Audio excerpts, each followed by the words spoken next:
요한복음 1장 6절에서 13절 하나님의 말씀을 들으십시오. 하나님께로부터 보내심을 받은 사람이 있으니 그의 이름은 요한이라. 그가 증언하러 왔으니 곧 빛에 대하여 증언하고 모든 사람이 자기로 말미암아 믿게 하려 함이라. 그는 이 빛이 아니요 이 빛에 대하여 증언하러 온 자라.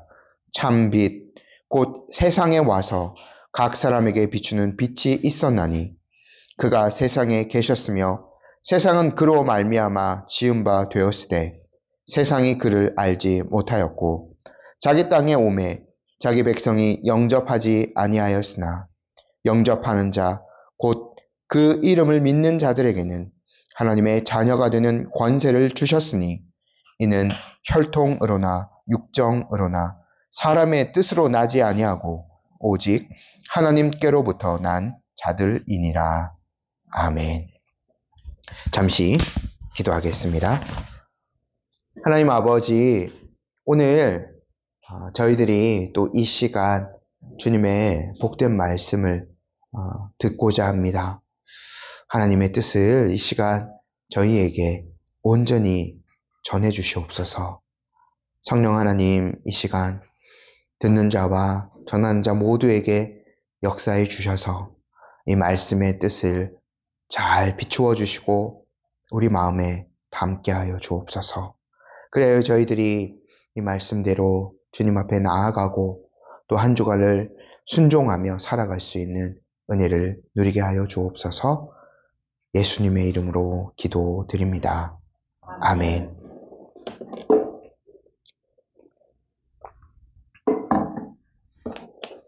저희가 요한복음을 네 번째 이제 보게 됩니다. 요한이 요한복음을 쓰기 시작하면서 서두에서 매우 독특한 방식으로 메시아 예수님을 소개하고 있는 것들을 저희가 2주간에 걸쳐서 보았죠. 그분의 궁극적인 기원은 하나님과 함께 있는 것이었습니다. 예수님께서 육신을 입고 이 땅에 오시기 전에 말씀으로 존재하셨다고 요한이 증거하고 있습니다. 그 주님께서는 창조의 중보자이셨죠. 만물을 창조하신 분이셨습니다. 그것뿐만 아니라 만물을 지금도 붙들고 계시는, 보존하시는 분이시고 또 만물을 앞으로 완성하실 분이십니다. 그 안에만 생명이 있죠. 그 생명은 사람들의 빛입니다. 오직 그분께만 참된 성과 참된 아름다움이 존재합니다. 그런데 많은 사람들이 그것을 깨닫지 못합니다. 왜냐하면 죄가 타락한 인간의 모든 것을 너무나 어둡게 만들어버렸기 때문이죠. 그래서 그 죄 때문에 사람들은 빛보다는 어두움 안에 거하고 싶어하고 그것만을 사랑하며 살아가도록 참 비참한 존재가 되어버린 거죠. 그래서 이제 그 말씀이신 하나님, 태초에 하나님과 함께 계셨던 그분, 하나님이 낳으셨던 전적으로 하나님과 동일하신 그분께서 직접 사람이 되셔서 죄에 빠진 인간을 구원하시는 사역을 시작하시려고 합니다. 예수님에 대해서 성경에 보면 신약에 이렇게 이제 예수님의 그 존재와 사역이 밝히 드러나지만 예수님에 대해서 구약에 수많은 사람들의 증언이 있었습니다. 특히 하나님께서 직접 예수님에 대한 그 예언을 주셨는데 그것도 인간이 타락한 직후에 바로 주셨죠. 그분이 여자의 후손으로 육체를 입고 이 땅에 오실 것을 말씀하셨습니다. 창세기 3장 15절입니다. 내가 너로 여자와 원수가 되게 하고 내 후손도 여자의 후손과 원수가 되게 하리니 여자의 후손은 내 머리를 상하게 할 것이요 너는 그의 발꿈치를 상하게 할 것이니라 하시고, 여인의 후손으로 오시는 그분께서, 그 메시아가 죄와 사탄의 권세를 이기시고 모든 구속사역을 완성할 것이라는 예언을 인간이 타락한 직후에 주셨죠. 그리고 그 예언이 쭉 이어져 오다가 가장 마지막에는 누구를 통해서 주어지냐면 세례 요한을 통해서 증언되게 됩니다. 6절 말씀 저희 다시 한번 읽어볼까요? 하나님께로부터 보내심을 받은 사람이 있으니 그의 이름은 요한이라. 말씀드렸다시피 요한은요, 갑작스럽게 등장한 사람이 아닙니다. 이 빛에 대해서 증언하는 사람들이 계속 왔습니다. 요한이 갑자기 그냥 어떤 그런 것도 없이 계보도 없이 갑자기 예수님이 성령하시기 직전에 그냥 딱 나타나서 메시아가 오신다 그냥 이렇게 외친 존재가 아닙니다. 다른 복음서들 보면 예수님께서 세례 요한에 대해서 예수님께서 직접 세례 요한을 자세하게 소개해 주신 구절이 있거든요. 대표적으로 제가 마태복음 11장을 한번 읽어드릴게요. 11장 10절에서 14절입니다. 기록된 바 보라 내가 내 사자를 내 앞에 보내노니 그가 내 길을 내 앞에 준비하리라 하신 것이 이 사람에 대한 말씀이니라. 내가 진실로 너희에게 말하노니 여자가 낳은 자 중에 세례 요한보다 큰 이가 일어남이 없도다. 그러나 천국에서는 극히 작은 자라도 그보다 크니라. 세례 요한의 때부터 지금까지 천국은 침노를 당하나니 침노하는 자는 빼앗느니라.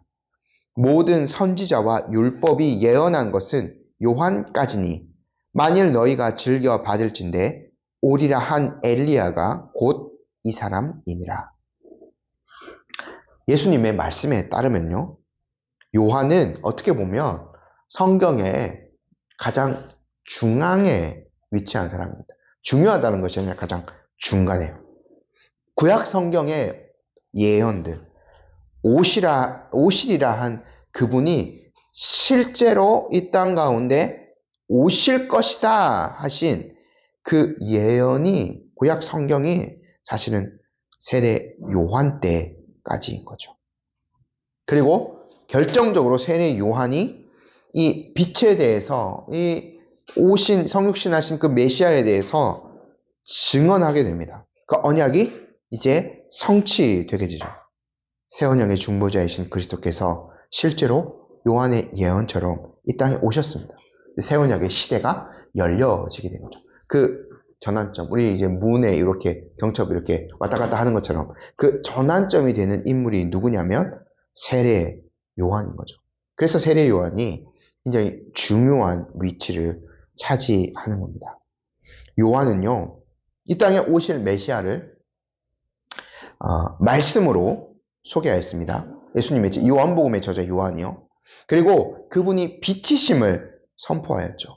그래서요, 세례 요한의 사역은, 하나님으로부터 부름받은 세례 요한의 사역은 그 빛에 대해서 힘을 다해 증언하는 것이었습니다. 실로 예수님의 말씀처럼 그는 예수님의 길을 앞서서 준비하는 자였죠. 7절 말씀 저희가 함께 한 번 더 읽어볼게요. 그가 증언하러 왔으니 곧 빛에 대하여 증언하고 모든 사람이 자기로 말미암아 믿게 하려 함이라.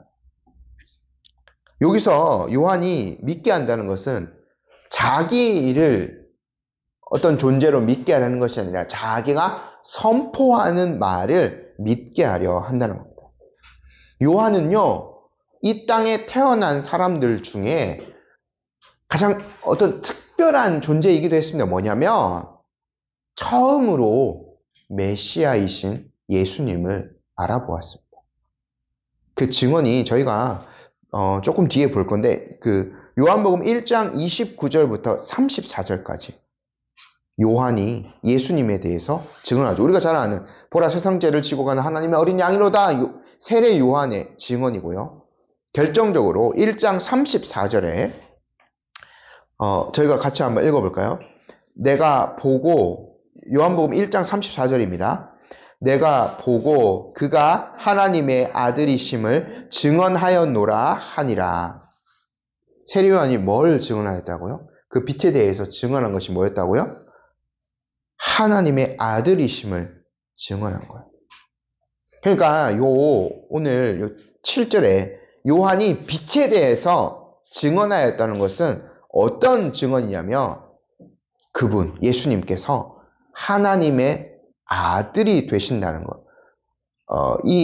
그 요한복음의 저자 요한이 1절, 2절에서 좀 어렵게 3절 좀 어렵게 서술한 바로 그 내용. 그분이 하나님이시고 창조주이시고 하나님의 아들이 되시는 메시아이심을 세례 요한이 사람들이 알아듣기 쉽게 증언하였다는 거죠.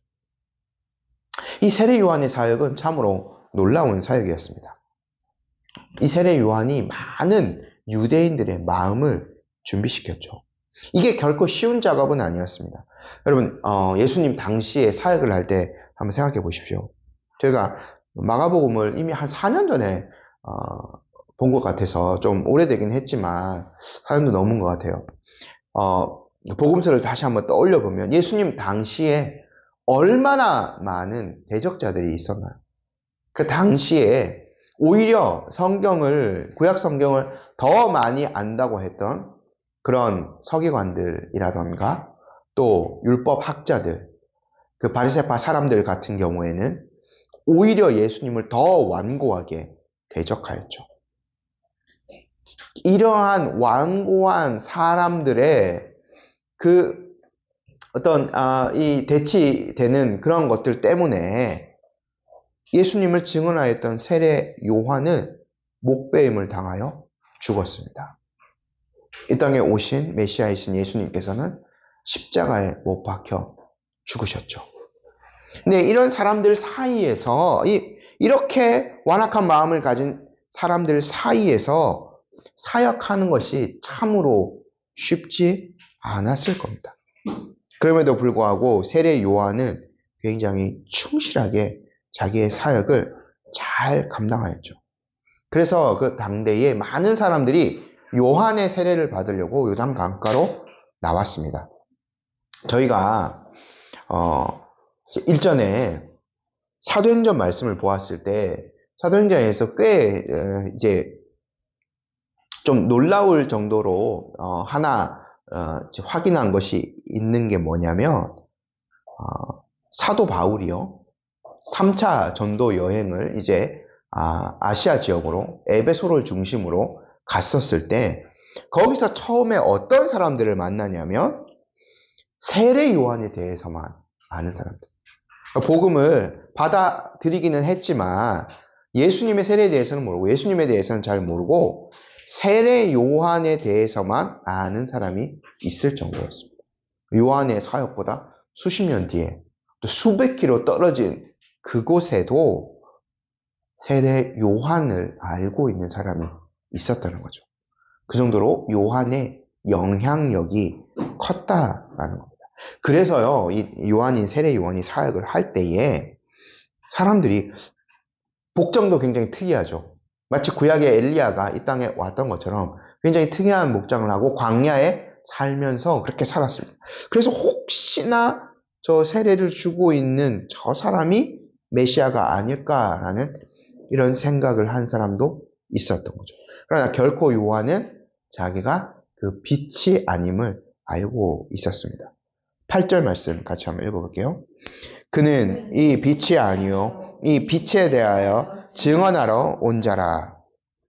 아까 읽어드린 마태복음 11장에서 예수님을 이 요한을 두고 여자가 낳은 자 중에 가장 위대한 자라고 표현하셨습니다.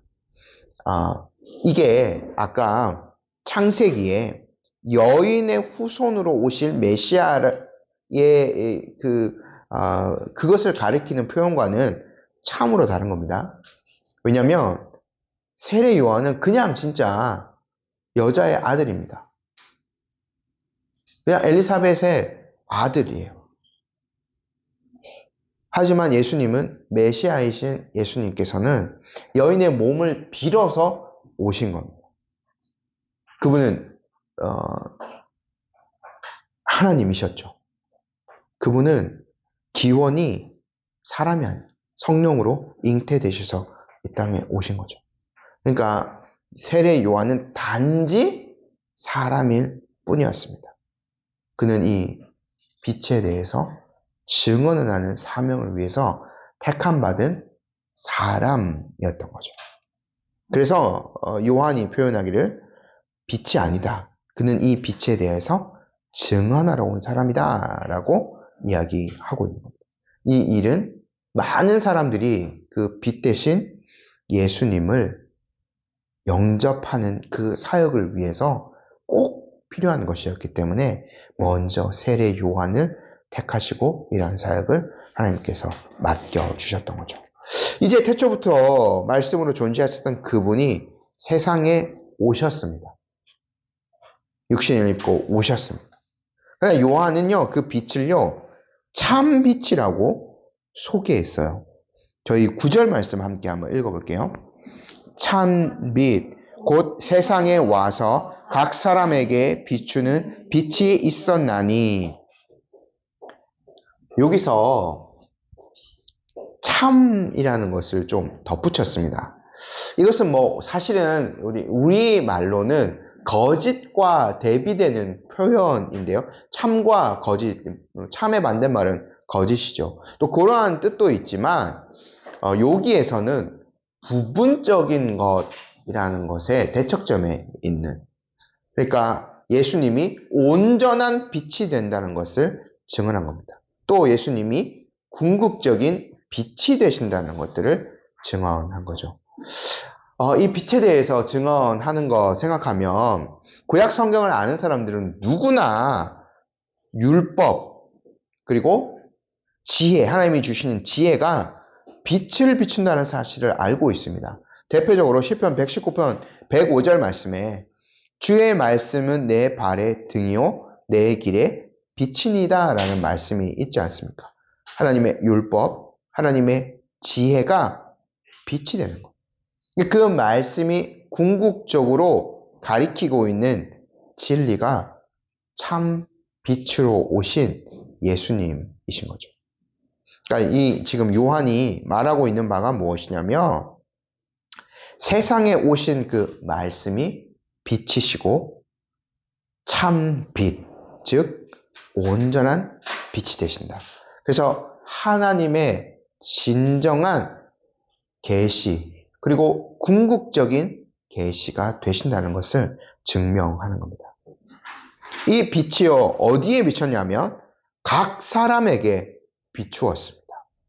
여기서 아마 각 사람이라는 것은 좀 독특한 표현이기도 한데 유대인과 이방인 모두에게 그 진리의 빛이 비추어졌다라는 표현으로 생각해 볼 수 있습니다.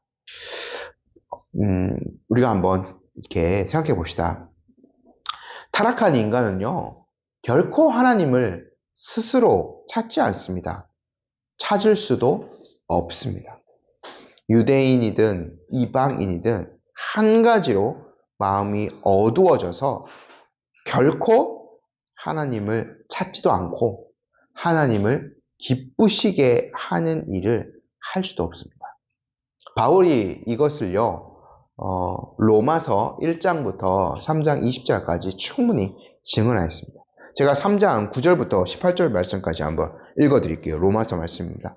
그러면 어떠하냐? 우리는 나으냐? 아니라 유대인이나 헬라인이나 다 죄 아래 있다고 우리가 이미 선언하였느니라. 기록된 바 의인은 없나니 하나도 없으며 깨닫는 자도 없고 하나님을 찾는 자도 없고 다 치우쳐 함께 무익하게 되고 선을 행하는 자는 없나니 하나도 없도다. 그들의 목구멍은 열린 무덤이요 그 혀로는 속임을 일삼으며 입술에는 독사의 독이 있고 그 입에는 저주와 악독이 가득하고 그 발은 피 흘리는데 빠른지라. 파멸과 고생의 그 길에 있어 평강의 길을 알지 못하였고 그들의 눈앞에 하나님을 두려워함이 없느니라 함과 같으니라. 유대인과 이방인 모두가 다 이러한 상황입니다. 5절 저희가 지난주에 봤던 말씀처럼 어둠에 있기 때문에 스스로 그 빛을 깨닫지 못하는 거죠. 그리고 자신들이 이러한 파멸의 상태에 있다는 것도 결코 깨닫지 못합니다. 그래서 하나님께서 이러한 사람들에게 계속해서 하나님의 그 뜻을 알려주세요. 그럼에도 불구하고. 그래서 세례 요한 때까지 수많은 선지자들을 통하여서 오실 메시아에 대한 말씀을 주셨습니다. 그리고 세례 요한이 이제 그 빛에 대한 결정적인 증언을 한 것이죠. 이렇게 하나님께서는요, 자기 지혜와 자기 노력으로 하나님 나라에 들어갈 수 없는 죄인들에게 그 길들을 열어주셨습니다. 성령님께서 택한 자들에게 하늘의 문을 열어주시는 거죠. 그래서 칼빈이요, 이런 표현을 합니다. 이 구절을 해설하면서요. 우리는 하나님께서 인간에게 나눠주신 이성의 빛이 죄로 너무나 어두워져 있기 때문에 극히 작은 양의 섬광이 아직 꺼지지 않고 이 극심한 암흑세계를, 아니 무서운 무지와 허물로 꽉 찬 인간의 마음속을 비추고 있음을 기억해야겠다. 이렇게 우리에게도 하나님께서 이 진리를 아는 빛을 비춰주셨음을 우리가 감사해야 되겠죠. 그 빛이 비추어졌을 때 은혜를 받아야 합니다. 왜냐하면 많은 사람들이 그 은혜를 거절하였고 지금도 거절하고 있기 때문입니다. 10절, 11절 말씀 함께 한번 읽어보도록 할게요. 그가 세상에 계셨으며 세상은 그로 말미암아 지은 바 되었으되 세상이 그를 알지 못하였고 자기 땅에 오매 자기 백성이 영접하지 아니하였으나. 그 태초부터 계시던 말씀이요, 세상에 육신을 입고 오셨습니다. 원래 그분에게는 시간과 공간의 제약이 없었습니다. 영원한 존재이셨기 때문에. 또 그분께서는 모든 것을 할 수 있는 하나님이셨습니다. 아무것도 없는 것에서 모든 것을 만드신 전능하신 하나님이시죠. 그런데 그러한 전능한 하나님께서 스스로 시간과 공간의 제약을 받으시고 피조물 중에 하나처럼 여겨지셔서 이 땅에 오셨습니다. 수많은 증언들이 있었고 그 증언대로 그분께서 오셨는데도 세상은 그분을 알지 못합니다. 어떻게 보면 이것이 인류사의 가장 큰 비극이라고도 할 수 있겠죠. 저희가 한번 생각해 봅시다. 물이 있는데요. 자, 여기 물이 있습니다. 물 한번 마셔볼게요. 이렇게 물을 마시는데 혹시 이 물의 원천에 대해서 한번 생각해 보신 적 있으십니까? 저희가 마실 물 요즘은 대부분 이제 생수라던가 정수기라던가 돈 주고 사서 마시는데, 나에게 그냥 돈이 있으니까 그냥 당연히 돈을 주고 물을 사서 마실 수 있다고 생각하십니까? 만약에 우리들이 지금 강렬한 태양이 내리쬐고 있는 아라비아 사막 한가운데 있다고 한번 생각해 보십시오. 아무도 주변에 있는 모래사막, 모래언덕 말고는 아무것도 없어요. 그곳에서 내가 억만금을 들고 있다 하더라도 물을 구할 수 있을까요? 물을 마실 수 있겠습니까? 이렇게 하면 우리는 이 물에 대해서 굉장히 소중하게 생각하면서 과연 이 물의 원천이 어디에 있는지를 한 번이라도 생각해 보아야 하지 않겠나요? 하물며 삶에 있어서 필수 요소인 물에 대해서도 이래야 할진데 인간 자체에 대해서는 어떠하겠습니까? 세상을 살아가는 나 자신에 대해서 나의 그 기원은 어디인가, 인간의 기원은 어디에 있는가 한 번쯤은 생각해 보아야 하지 않겠습니까? 그냥 내가 살아있으니까 그냥 살아간다라고 생각하면 어떤 삶의 의미가 있겠습니까? 그래서 많은 사람들이 이러한 질문을, 자기의 인생에 대해서, 자기의 기원에 대해서 질문을 던지고 궁극적으로 성찰해 간다면 하나님의 존재에 대해서, 창조주에 대해서, 창조주 하나님에 대해서 더 진지하게 다가갈 것입니다. 그러나 예수님 당시에도 이러한 사람은 너무나 적었습니다.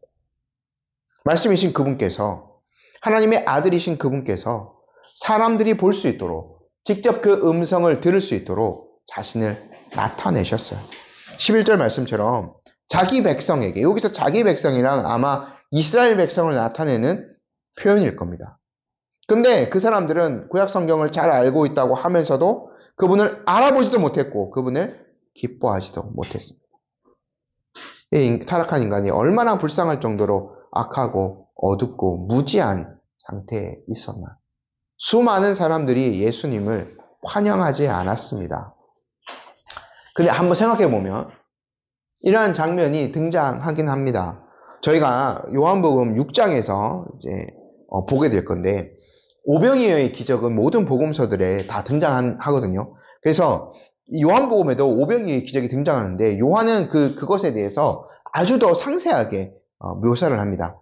많은 사람들이요, 예수님께서 일으키신 그 기적, 5개의 그 빵과 2마리의 물고기로 수천 명, 남자만 수천 명, 5천 명 되는 그 사람들을 배불리 먹였을 때에 예수님을 엄청나게 환영합니다. 이분이 바로 세상에 오실 그분이구나 라고 하면서 정말 예수님을 알아보는 것 같았고 예수님을 쫓아다녔습니다.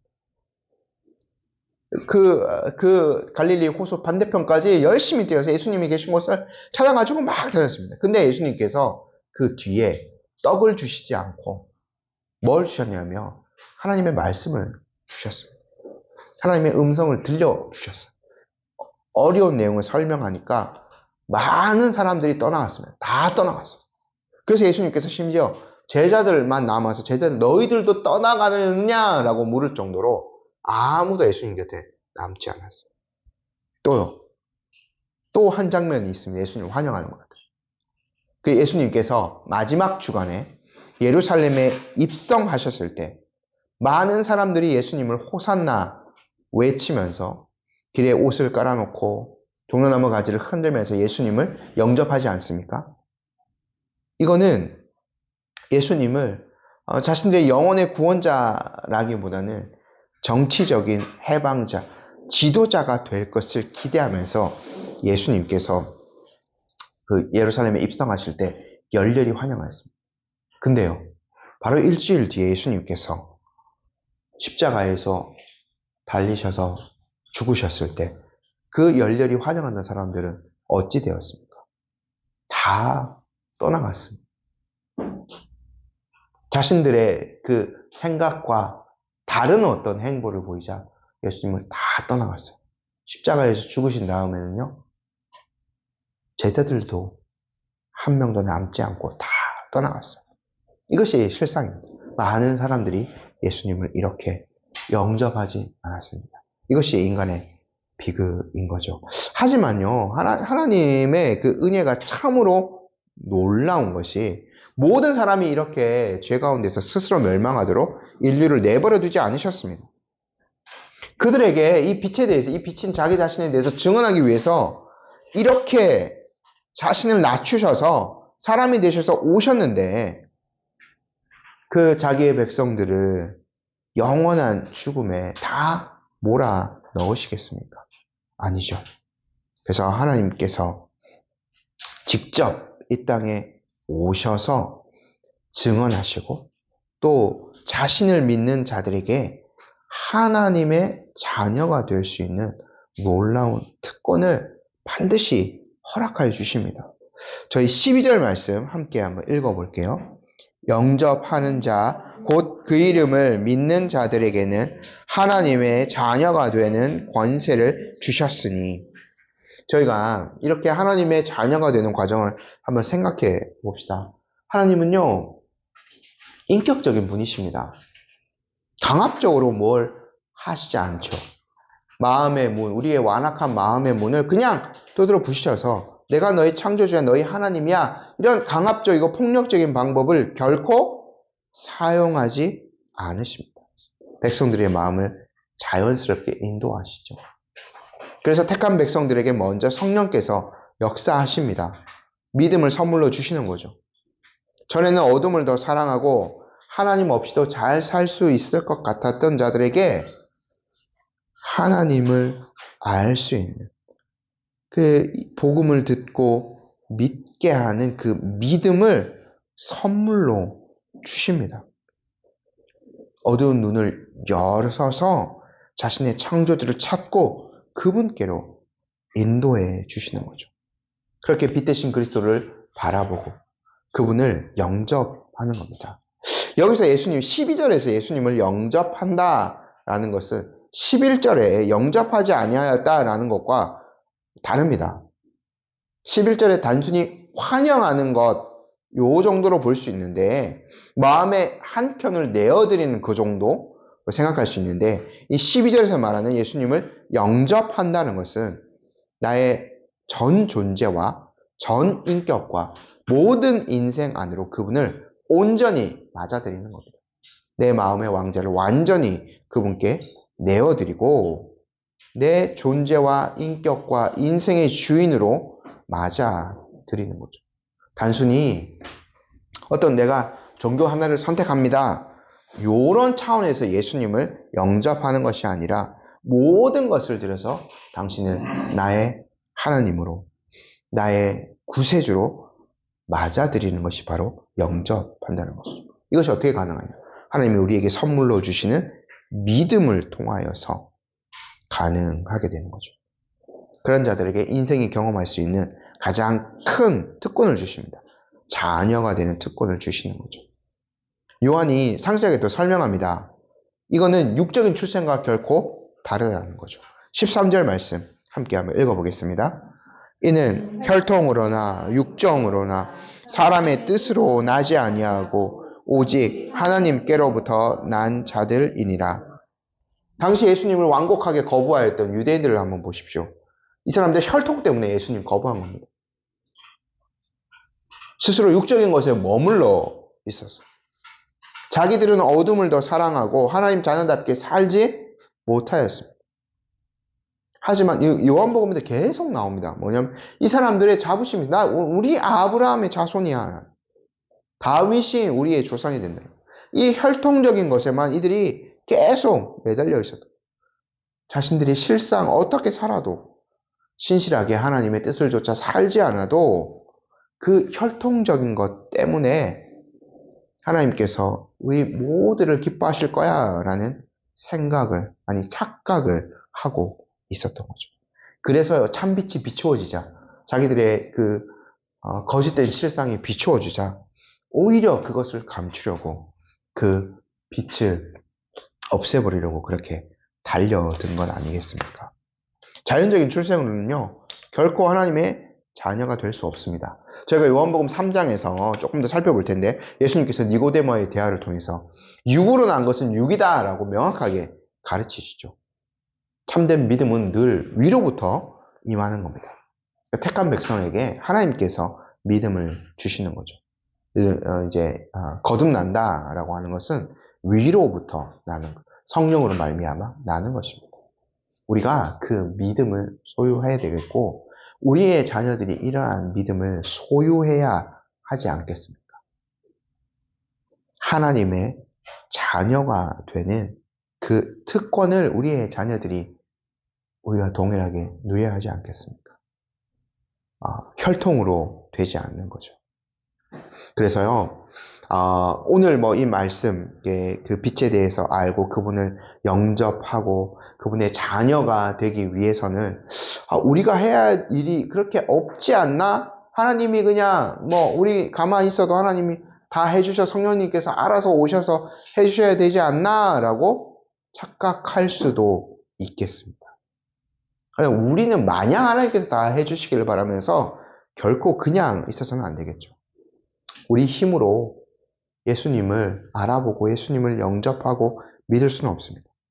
하지만 하나님께서 분명히 그 은혜를 누릴 수 있는 수단들을 우리에게 주셨다는 것을 우리가 결코 간과해서는 안 되겠습니다. 부지런히 우리가 이러한 수단들을 활용해야 되겠죠. 신앙의 여러 가지 도구들을 활용하여서 우리에게 참된 믿음을 주시도록 구해야 하겠습니다. 말씀을 보지 않는 자가 어찌 예수님의 사역과 능력을 깨달을 수 있겠습니다. 저절로 그것이 들어오지 않습니다. 그래서 베드로가요, 이렇게 얘기합니다. 베드로전서 1장 23절입니다. 너희가 거듭난 것은 썩어질 씨로 된 것이 아니요 썩지 아니할 씨로 된 것이니 살아있고 항상 있는 하나님의 말씀으로 되었느니라. 거듭나기 위해서 하나님의 말씀의 능력이 필요합니다. 그래서 말씀을 부지런히 읽고 듣고 말씀의 선포인 이 설교를 들어야 하는 거죠. 그리고요, 은혜의 다른 통로, 기도에 대해서도 우리가 결코 놓쳐서도 안 되겠습니다. 우리 자녀들의 구원을 위하여서. 내가 잘 믿고 있다고 해서, 우리는, 정말 그냥 무슬림과 같지 않습니다. 거기는 그냥 이슬람교를 믿는 가정에서 태어나면 누구라도 다 그냥 혈통적으로 무슬림이 되어버려요. 우리 결코 그렇지 않죠. 우리의 자녀들도 실제로 예수님을 12절 말씀처럼 실제로 영접해 온 마음을 다해서 그분을 받아들여야 거듭나야 하는 이러한 역사가 있어야 하는 거죠. 하나님께서 하시기 때문에 하나님께 그 약속을 붙들고 기도하는 것 놓쳐서는 안 되겠죠. 그 은혜를 누리면서 우리가 하나님이 주신 이 자녀가 되는 특권을 충분히 누려갈 수 있기를 간절히 소망합니다. 아멘.